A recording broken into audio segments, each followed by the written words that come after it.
Welcome everybody. My name is Richard Neville and I'm the Mitchell Librarian, and it's a delight to welcome you to the library today. This is part of our Scholarly Musings series, which is a series we run the first Tuesday of each month. They're free, 11 o'clock, a whole range of topics, and today's topic we're going to hear from Edwin Wilson on Oliver Bainbridge, about whom I know nothing, but I think probably most of us. Well, I suspect so, yes. Yeah, no, so hopefully we're going to discover the life of, I gather, a true adventurer in the kind of, in the it's Edwardian or maybe Victorian model. Victorian and Edwardian, yes. So I think we're in for a fascinating story. Edwin is a poet, an artist, a researcher, long involvement with this library as someone who's been using its resources. So I think is a wonderful advocate for the kinds of things, the sorts of stories that emerge from a library like this. We're very proud of our collections. We're proud of an opportunity to hear people explain our past, because I think understanding the past is a critical thing for us, particularly in this day and age. So the format is Edwin will speak about 40 minutes, we're hoping. Then we're going to have some questions at the end, and we should be wrapped up by 12. Yes. So I think over to Edwin. Thank you.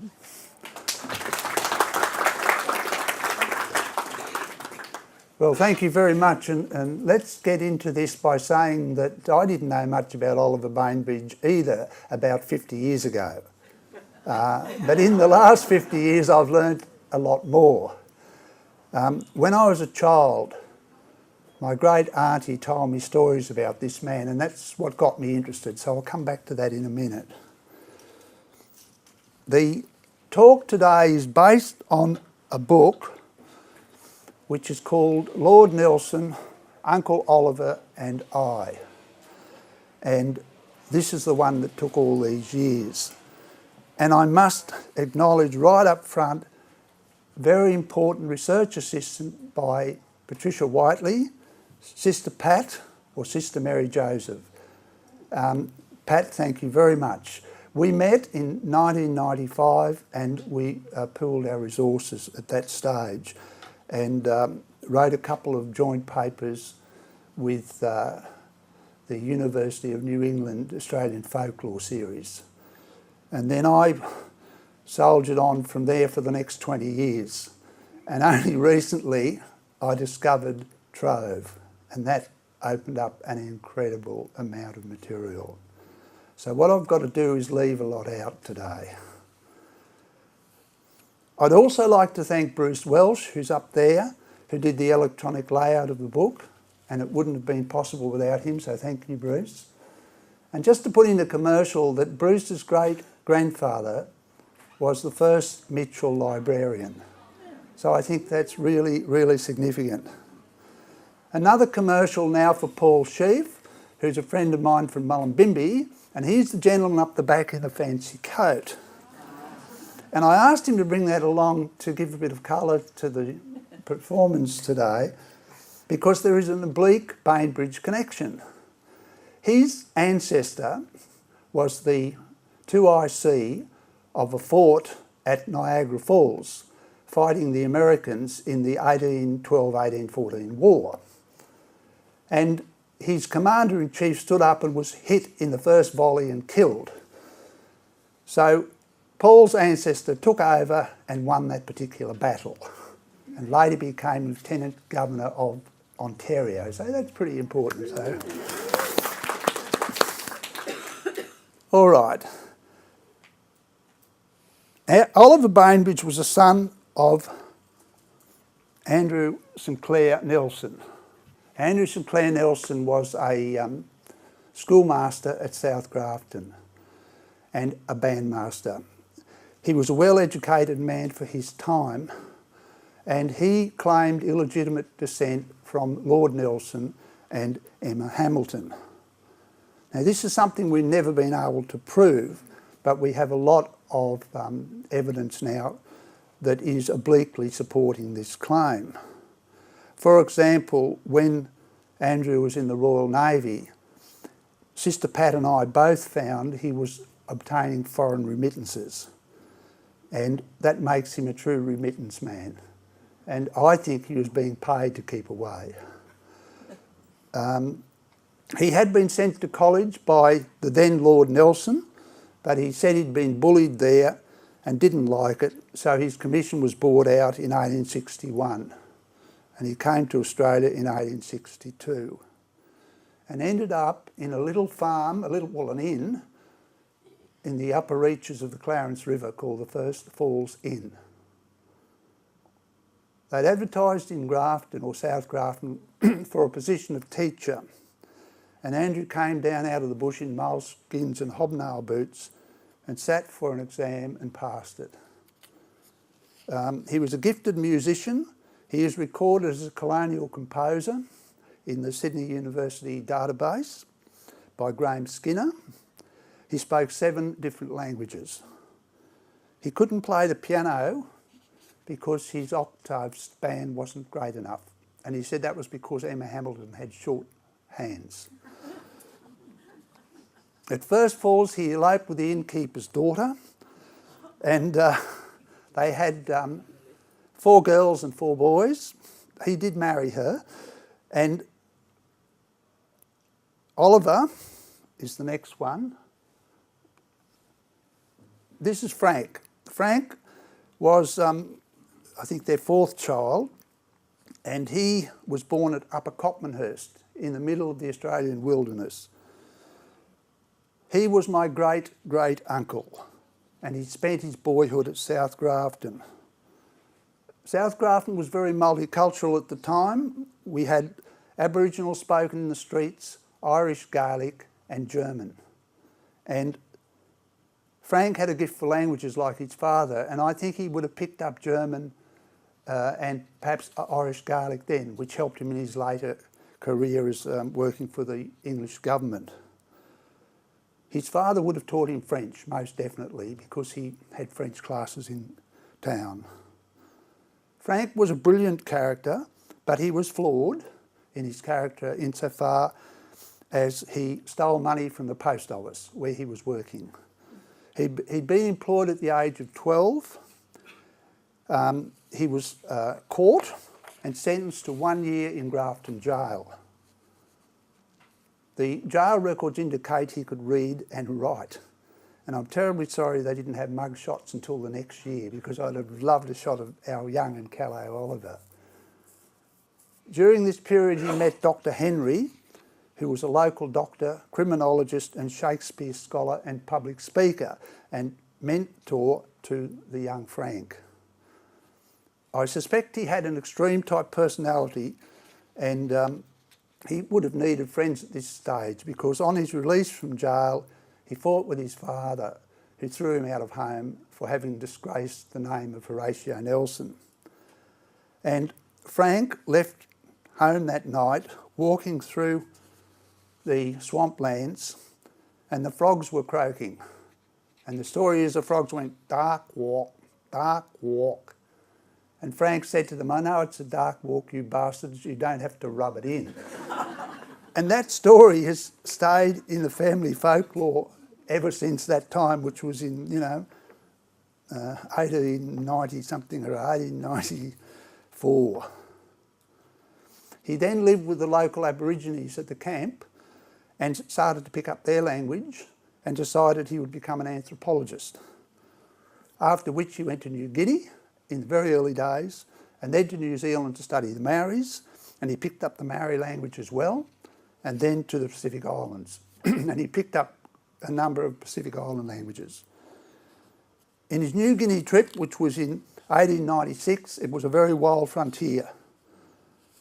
He was inspired by his friend Dr. Henry, because Henry was a friend of Chinese Morrison, the agent who worked in Peking. And Morrison had been speared in New Guinea and went to Edinburgh to have the spear removed. And that's where he studied medicine then with Tom Henry and also Arthur Conan Doyle.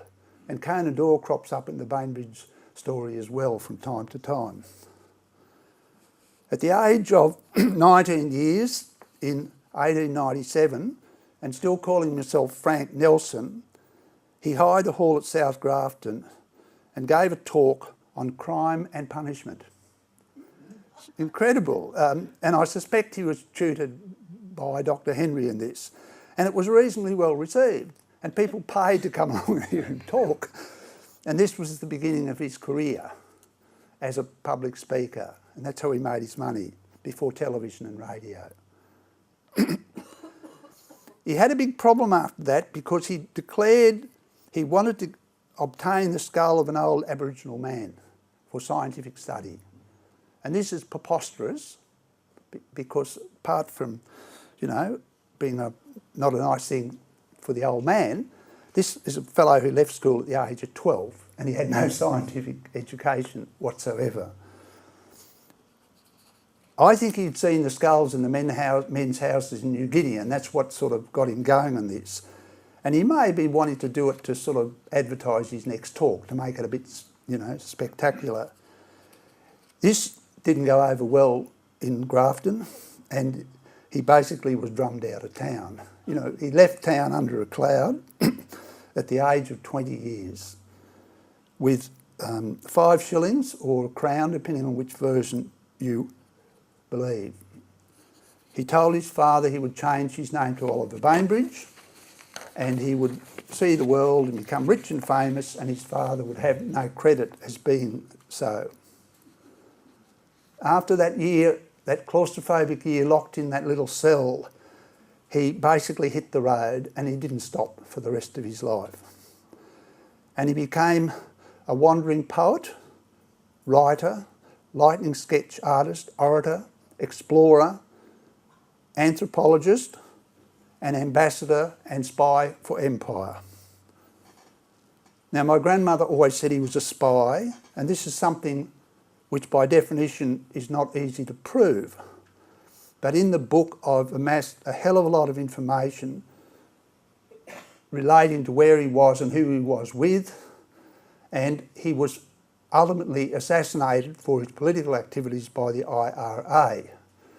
Now, once again, this is not absolutely proven, but the circumstantial evidence is overwhelming. He was heavily involved in transatlantic politics and Balkan politics, and worked for the Propaganda Bureau in World War I, was virulently anti-German and anti-Irish after the Easter Uprising. His premature death turned my mother off politics, and we never talked about politics at home because it was dangerous. We didn't talk about sex and religion either, but now, I'd grown up on this farm in the middle of nowhere and didn't know anything about anything much, and my great auntie would tell me the blood of Lord Nelson flows in your veins. And I thought, oh, well, you know. And it was unremarkable to me because half my relatives were telling me the same story and I didn't even know who Lord Nelson was. Nina and her husband were able to read and write, but they'd had a basic education. They didn't go to libraries, they had no books in their house, no TV or Google, but she was full of stories about the exploits of Lord Nelson and Lady Hamilton. She talked about them as if they lived in the house down the road. So it was like da-da-da. She loved her Uncle Oliver, and she had a drawer full of his photographs, which included things like elephants and palaces, war canoes, and native women. And this really got me quite excited when I was a young child. It was Oliver who gave me the self-belief and gall to imagine that a farm boy could grow up and also be a poet and a painter like Uncle Oliver. And considering my ancestors were emancipist fishermen and farmers, that was a considerable ask. My father had been a tractor driver, so there was nothing salubrious in that background. So where did the poetry come from? And both Sister Pat and I have asked ourselves this question. And if the Nelson story is true, that's where it came from. Now, this is old Horace Walpole, who was Horatio Nelson's uncle, I think, or cousin or something. And we believe that young Horace, or Horatio, was named after his uncle Horace. Horace was a social historian. He was a poet. He was a man of letters.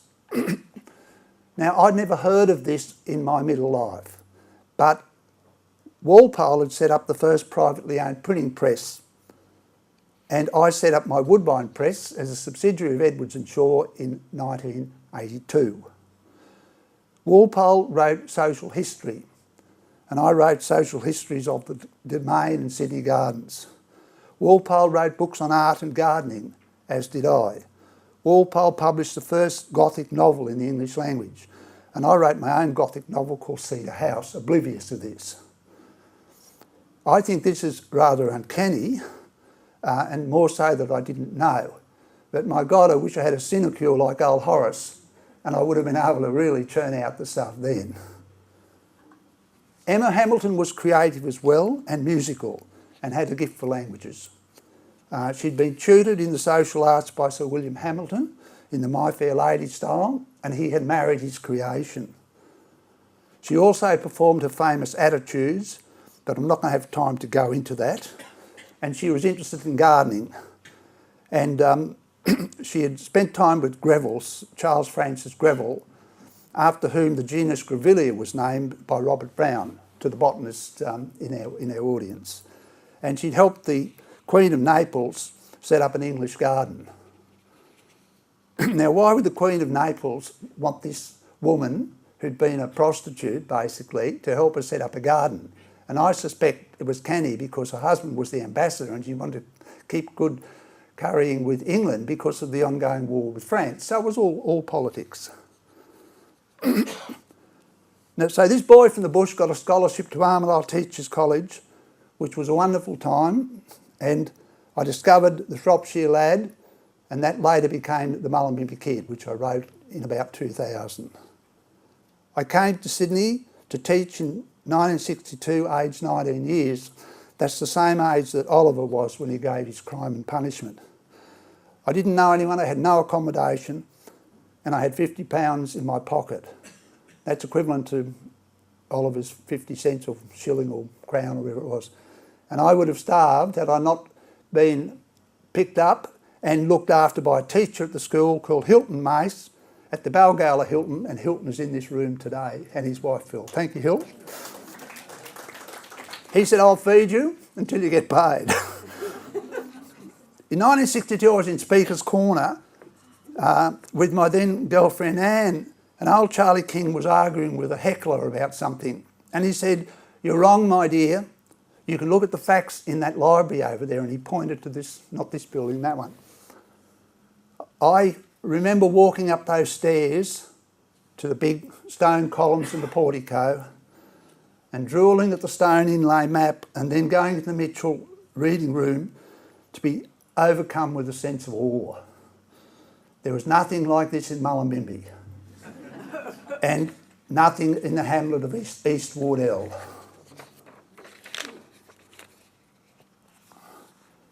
In 1968, I was a lecturer at Armidale College, and I spoke to Lionel Gilbert, who was a historian there, and told him this Nelson story. He said, my God, you've got to try to research it and write it down. And that was in 1968. My auntie Nina had just died, and her husband couldn't remember the stories. So I had to try to start again. I came to the bookshops in Sydney, the second-hand bookshops, and couldn't find a thing. And my first breakthrough was in this building here, where I discovered, oh, that's young Emma. I discovered one of Bainbridge's early books. Now, it was a fairly boring book, but it was fascinating because this was an ancestor talking to me beyond the cessation of his breath, and I then made a sort of a vow that I would spend my life writing books of poetry, and I've basically done this. I've got 28 of my books in this library with my files, manuscripts and creative journals. And commercial, this book can be got at the bookshop out there. Nina's cousin Ivy Creasy, whom I met in 83, was a very good source of material. I then read Winifred Guerin's book, and she put me on to the twin theory. And that's when I think I'd cracked the story. It is fair to say that most current historians don't accept this story because a fake father had been established for the foundling twin, but they'd also had a fake father for Horatia, who was the other sister. So that gives me a little bit of hope. According to Guerin, the twins that had been born had both survived. One had gone to a wet nurse and one had gone to the foundling hospital. And Horatia had later asked her cleric husband to try to chase this child down. This child married William Gibson, a sailor, who may or may not have been related to the wet nurse, and they had a son called Andrew, whom I believe is my grandmother's grandfather. Andrew told his children this story, and this story has been retained in all the branches of the Nelson family in Australia. I believe he would have changed his name to Nelson in symmetry with Horatia when he joined the Navy. Now this could all be wrong, or parts of it could be wrong, or parts of it could be right, or it could all be right. But I hope this encourages historians to dig deeper.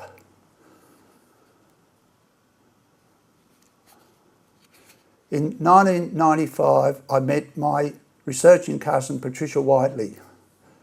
Her mother had told her the blood of Lord Nelson flows in her veins. She'd made researching trips to England and had followed the paper trail. It was sad that her grandfather had been ostracised when he'd married a Catholic because of sectarianism, and because of this Pat hadn't heard the folklore. I think we had an instant bond, Pat, and we pooled our resources and wrote a couple of papers in the Australian folklore.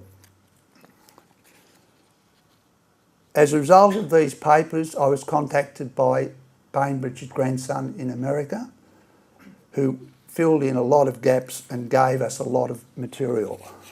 Since then, a whole swag of letters have turned up in the Huntington Library in California, and as I said, I discovered Trove.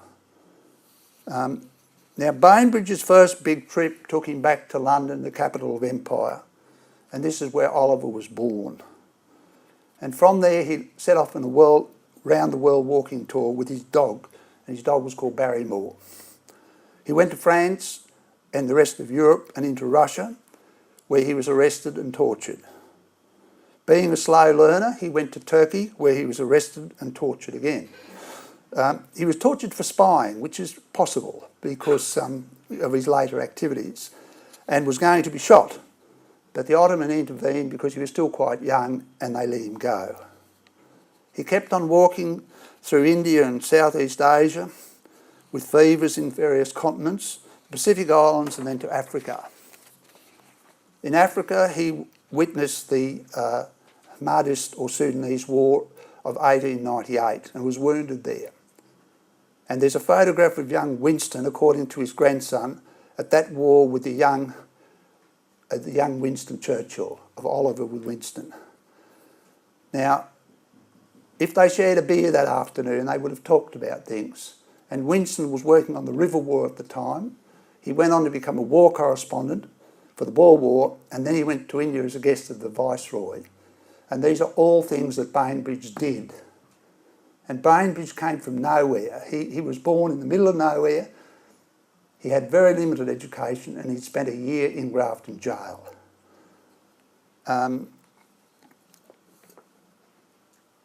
In the style of war correspondent, he actually had a piece published in 1898 in the Clarence and Richmond Examiner on the Islamic dervishes at the Battle of Omdurman. From Cape Town, he caught a ship to Fremantle, walked overseas to Eastern Australia, Southeastern Australia, and that's when he started his walking tour in Australia and New Zealand. This is the best documented period of his life because I know virtually where he was on almost every day of the month for 3 years. Now, without bogging down in detail, he went down the east coast of Australia into Victoria and then went across to Tasmania. And that's his Tasmanian travels. And he was calling himself a wandering bard, and he told a fib. He said he had a BA from Oxford. So he did tell lies. But he was an interesting liar insofar as he told interesting stories. And he would roll up into town wearing the costume of a Bulgarian.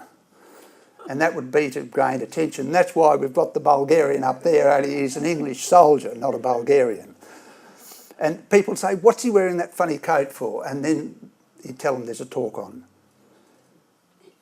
He claimed to be related to this English earl called Bainbridge, and this was a make-up.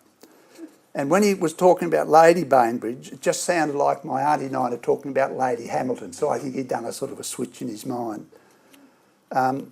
There's no doubt he was driven. He was absolutely driven. And he had intense capacity to concentrate and work, and he wrote all those books when he was on the road. He didn't have a computer or a public, library or a personal assistant. In Every Day with Another Mind, he's quoting Aristotle, that nothing grand or superior in the voices of common mortals can be spoken except by an agitated soul. And Bainbridge was an agitated soul. And as was I, to a lesser extent when young, but I can assure you I'm almost mellow now.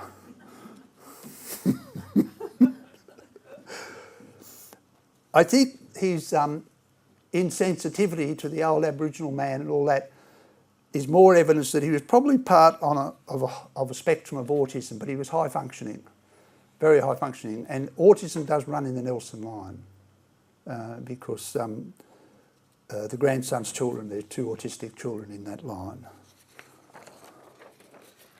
In his early days, he was talking about writing a great book of his travels in 4 languages that would be a bestseller. And who of us would like the braggings of our youth so painfully exposed? In his Rambles in Thoughtland, he said more tellingly that nothing but success redeems the poet of a charge of intolerable conceit. And I just go, ouch. He also had a strong libido and an eye for female beauty. And in Tasmania, they were referring to him as Lovelocks Bainbridge. He was a big hit with the local maids and the dowagers. And the dowagers was in the style more of Horace Walpole. In New Zealand, he was courting a Maori princess at one stage. But as Maori women proposed, she must have turned him down. He was then courting another Maori girl, but her morganatic husband tapped him on the head with a club. He had the gall to take this man to court and won damages. In Auckland, he accidentally shot himself out hunting weasels, and he nearly died. And this is where he met his first wife. And it's a very sad story, a bittersweet story, because it was a love match, and the marriage failed, primarily because he was so driven and he wasn't a good money maker. Jessie was beautiful and spirited, and that's a sketch of her by Charles Dana Gibson in New York. She was a talented pianist, and she was crazy brave to have eloped with this young man to go off tramping in the Pacific Islands. By then he was calling himself the king of tramps, and that implies he was a slightly higher class tramp, but he didn't have the money to go with it. And while they were tramping, they went to Peking. And this is one of his glass negatives. He was in Peking in the Boxer Rebellion, and I suspect if he was spying by then, he hitched a ride on an American warship or something. And while he was there, he got a photograph with one of the local dignitaries in Peking. He then left Jessie at one stage to go to Canada, and this is where it gets interesting, to have an audience with Lord Minto. And Lord Minto was the Governor of Canada. So why would the Lord Minto want to meet a tramp, He then went on to spend time in India for 2 years when Lord Minto was Viceroy there, so there's a connection. Lord Minto's family were an illustrious naval family, and that's where I think there was a Nelson link. He then had an audience with Roosevelt. Once again, why would the President of the United States meet up with a tramp who just happened to be in town on the day? And Roosevelt was a naval historian tragic, and he had written the definitive book on the Anglo-American Naval War of 1812-14. And this is the one that Paul's relative was involved in. Roosevelt was also the chairman of the American Committee to celebrate the centenary of this war, and Bainbridge was appointed as the editor of the book. And that's the book that I showed you before, which was just a propaganda piece basically trying to curry up support with the Americans to fight the Germans because the hardheads could see there was a war coming. So this whole business of, you know, this nobody meeting up with the President of the United States and the Lord Minto in Canada, he also had 3 audiences with the King, King Edwin. So all this is going on. What happened to his first wife? He was very cagey about that and didn't tell the Rells back home, but hinted she had died. But she hadn't, so when he married his second wife, it was bigamous. He married Helen Marie Christiancy, part Danish descent from Toledo in Ottawa, Canada in 1907. Helen was a beautiful woman. This had been a love match too, and this one lasted. She was highly spirited and also crazy brave because she went off tramping with Oliver all over the world. She went through India with the boys when they were young. She spent time in a harem to study the institution and write a report, and was supposed to be the only woman to have witnessed the secret duck ceremony in New Guinea. 1905 was the breakthrough year for Oliver. This was the year of the centenary of Trafalgar. This was the year of his discovery of the so-called Jewish tribe of Papua, but I think it was an excuse to go snooping in German New Guinea. I really think his whole anthropology thing was a cover, because on the way to New Guinea he went to German Southeast Africa as well. And I make the point that T. Lawrence, who also had a gift for languages, used anthropology as his cover for work in the Middle East in the lead up to World War I.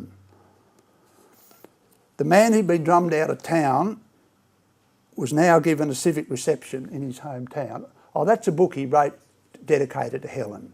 I just don't have time to go into it all. The man who'd been drummed out of town 8 years previously was given a civic reception back home. And this is the actual document that was given to him by the citizens of Grafton. And if you look up there, Earl Page signed that. The young Earl Page, who was then 25, who went on to become the Prime Minister of Australia. So his doctor friend helped turn the tide there.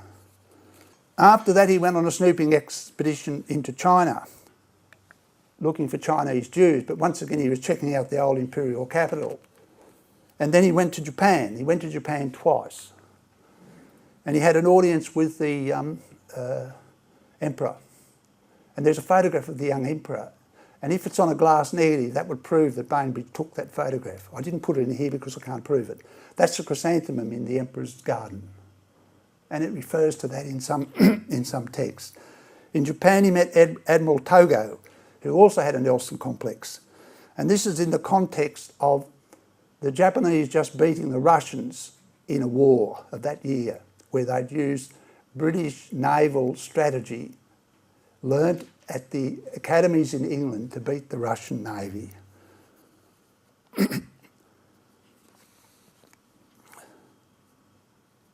In 1909, he was in New York promoting his travel club, and he had a gala banquet there with Andrew Carnegie, Mark Twain, and Edwin Markham, who was an American poet. So they were in the audience when he spoke. He was always talking about peace, but I believe he was a hawk, pretending to be a dove. The president of his club was a bogus German-type spy who pretended to be a count, and Bainbridge had introduced him to an American heiress for a reported kickback, so there were some shenanigans going on there. He came back to London in February 1910, went straight on to an interview with Lord Lamington, who was one-time Governor of Queensland and a British agent in Indochina in his youth. On the 25th of April, Lamington writes to him to say he sent off a letter of introduction to the Governor of Bombay. A few days later, Bainbridge is on a ship on the way to India. So he was a man of action. He got up and he went. He just did things. When he came back to London in 1911, he was compelled to go to America, I think, for the bicentennial celebration, or the centennial peace celebrations. That's some of his time in India. He met the Dalai Lama, going hunting. Right, when he came back from America, this nobody from nowhere was appointed the ambassador to the court of Tsar Ferdinand I. And this is where he got caught up in the Balkan politics, because there's a lot of slides that he'd taken of the various fratricidal Balkan wars. And he was going to visit the different heads of state, the kings and queens of these different countries. His main aim was to try to get them on side with the Allied cause in a potential war. In his war letters, which is published, he's writing to all these people, contacts European royalty, England, all over the place, trying to get them to join the war. And certainly Japan was an ally in that war. And there's a letter to Count Okuma, whom he'd stayed with when he was in Japan. These war letters prove that he was an agent for the British, because he's talking about German agents, troop movements, specific skirmishes, where the Russian troops are and things like that. In 1918, he was coming back to Australia, and he was in Vancouver as the head of a scientific expedition. Don't believe that? Barbara? Believe that? So he had 8 scientists with him. Penny, believe that? And but that was disrupted because of the flu pandemic, and I don't know what happened to the poor scientists. They were probably dispensable, you know, or they might have ate them, I don't know. That was a joke, all right? Back in Australia, he then had civic receptions in Sydney, Melbourne and Adelaide, was introduced to both Houses of Parliament in Melbourne and met with the Prime Minister. So he must have been involved in some goings-on. Woodrow Wilson had wanted to cede German territories in New Guinea to Japan after the war, but Billy Hughes had fought for Australia to get them. And guess who's now involved in going to New Guinea but Oliver Bainbridge.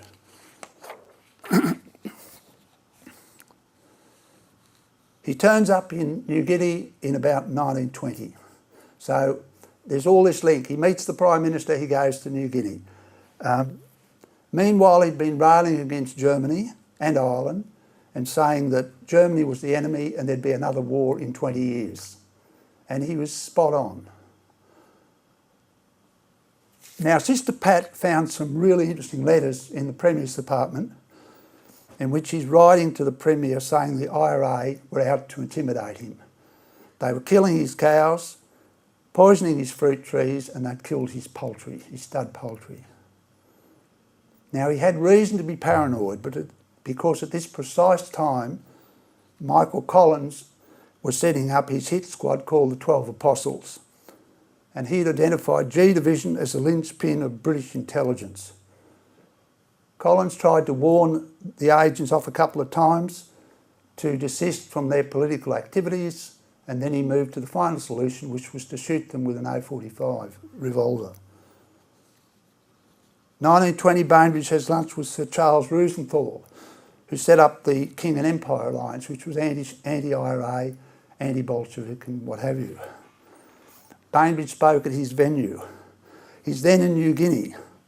On the 21st of November, the Cairo gang, which were undercover British agents in Dublin, were all taken out in one morning. They were all shot.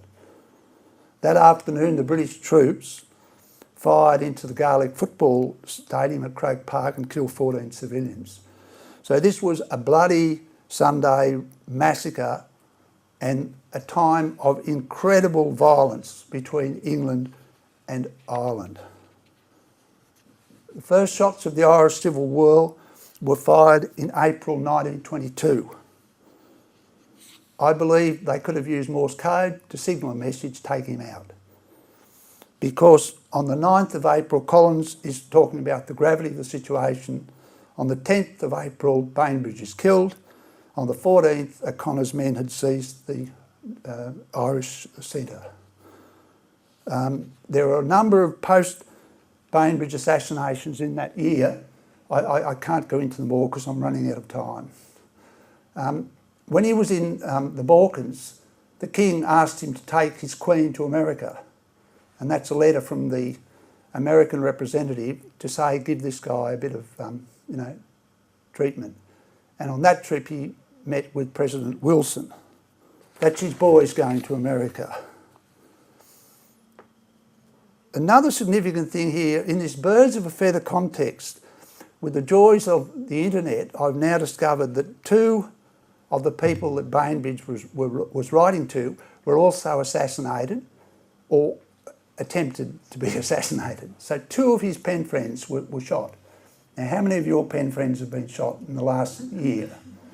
So he was in dangerous territory. He was buried in an unmarked grave at Rookwood, and his determined cost was zero. There were two politicians and 1 degree of viceregal separation at his funeral. Now, Sister Pat then found another incredible letter from the Premier writing to the Prime Minister and quoting the Archbishop of Sydney saying, can we have some financial support for his widow and children to spirit them out of the country? This proves to me that Bainbridge had not had what I would call an ordinary death. The last piece he ever wrote, found in this library, was in the Austral Britain, in which he's talking about the Prince of Wales in India. And the last word of the last line of the last paragraph on the last page was empire. I thought I'd follow up on this because in that piece, same paper, there was a piece on George Earp, MLC, who was an anti-German politician at the time and an ally of Bainbridge. And I went to the next edition, which was the last edition. That's the bit of propaganda to try to rewrite history in America. They're saying basically rewrite the textbooks, folks. England is no longer the enemy. Good thing. That's some propaganda pamphlets done in the war. He went to Gallipoli to gee up the troops at one stage. That's his photograph. This is the photograph in the last edition of the Austral Britain. And I draw your attention to the line at the bottom that is underlined. And it reads, a tribute to our deceased author who gave his life to the British Empire. Now the wording here I think is very significant.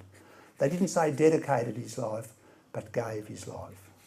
So I think that is very important evidence. Now I'm sort of now trying to wind up because I want to have time for questions and give you time to get out of here. England had lost America through the Revolution, and they were scared of losing Ireland. So the loss of Ireland would have been the beginning of the end of empire. In his time in America, he was chasing up German secret societies and possibly Irish societies as well. And I think, given that truth is first casualty in war, that Bainbridge was true collateral damage of the Irish Civil War, and I call him an unacknowledged casualty of the death of empire. Now, I have since had contact with the Nelson Society in the UK, and we organised DNA tests, but they have been inconclusive. which is a great pity because I thought Pat, being closer by a generation, might have had a better chance. But there was a lot of generations, so I was inspired by work, Barbara, at the Botanic Gardens on all the DNA work they're doing on the plants. And I thought, well, we can do that with people too, you know, but it didn't work. The Nelson Society have reviewed the book, and it's a corker. The book was reviewed by the Vice Chairman of the Nelson Society, Lieutenant Colonel Ray Aldous, and he's basically said it's a rip-roaring yarn, and this guy is doing this without social advantage. And then he goes on to say that there is quite a similarity between some of the living relatives today and the Nelson family. Now, Pat looks more like Nelson's brother. I've got the longer face, and I've got the Nelson nose. And I've joked with the Nelson cousins in England that I've got the Nelson nose, and they agree. Some of them have it and some of them don't. So, in conclusion then, what I would say is that this review has given me heart, and hopefully Pat heart, and hopefully all the Nelson cousins in Australia heart, that gives them a greater licence to claim Nelson bloodline. So that's where I want to end. I just want to have a symbolic toast to Oliver, and I hope you'll join in. So raise your imaginary glasses to Oliver. Thank you. It's a great and intriguing story. I don't know that I'm convinced, but I'm very happy to. I've left a hell of a lot out, and in terms of the documentation of who he met and where he went, it's incredible. Yeah, it's a good story, and well told too, I must say. Thank you, Edwin, for a great presentation.